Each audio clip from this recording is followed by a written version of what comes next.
Nostra Aetate peut être défini comme l'un des plus jeunes documents de Vatican II, si pour jeune, nous comprenons son innovativité, envers la tradition de l'Église. En comparaison, en fait, avec les autres documents et les décrets conciliaires Nostra Aetate est, non seulement classable comme le résultat d'un processus de progrès de la doctrine, mais constitue une véritable innovation radicale par rapport au passé. Il est donc curieux qu'à l'origine de ce document, il y ait trois hommes qui, en 1960, c'est-à-dire au moment où la genèse de Nostra Aetate a commencé, avaient tous les deux plus ou moins 80 ans, qui venaient de passer le seuil, qui était juste un pas en arrière. C'est un fait curieux, mais ce n'est pas un fait aléatoire, parce qu'ils appartenaient à une génération qui avait été mise en confrontation directe avec le drame de la déportation et l'extermination des Juifs. Jules Isaac, un Juif naturalisé français, qui avait perdu ses deux fils à Auschwitz, aperçut qu'il avait survécu à ses proches pour une raison, pour poursuivre sa mission de demander à l'Église catholique, en général aux églises chrétiennes, de réformer cet enseignement traditionnel sur le judaïsme, qu'il appelait l'enseignement du mépris et dans lequel il a tracé les racines de l'antisémitisme racial.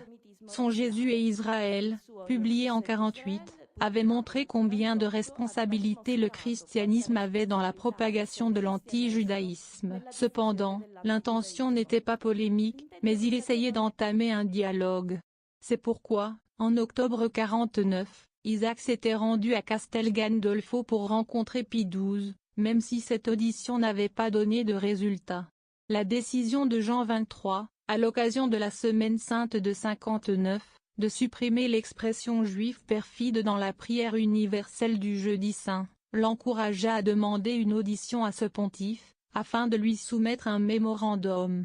L'audition entre l'homme de 84 ans et Roncalli a eu lieu le 13 juin 1960. Roncalli avait 4 ans de moins que Jules Isaac et, dans les années 40, il avait été délégué apostolique à Istanbul. Dans cette position, il s'était personnellement engagé à sauver de nombreux Juifs de la déportation, permettant des migrations vers la Palestine. L'entrevue avec Isaac l'a ému profondément. C'est le pape lui-même qui a recommandé à l'historien juif de demander une entrevue avec Augustin Béat, en lui assurant que le cardinal jésuite aurait pu traiter la question et qu'il avait le même âge que le pape Roncalli. Il avait été, comme l'a dit le professeur Vetto, confesseur et conseiller de Pie XII dans les années 50. Jean XXIII l'avait promu cardinal sans même le connaître, mais dès le début, il avait établi une relation d'estime et de confiance intense. Le 5 juin, pas 2 semaines avant l'audition d'Isaac, il avait été nommé président du secrétariat pour l'unité des chrétiens. Un organisme inédit dans le panorama de la curie romaine et dont Béat lui-même avait promu l'institution, dans le cadre de la préparation du concile.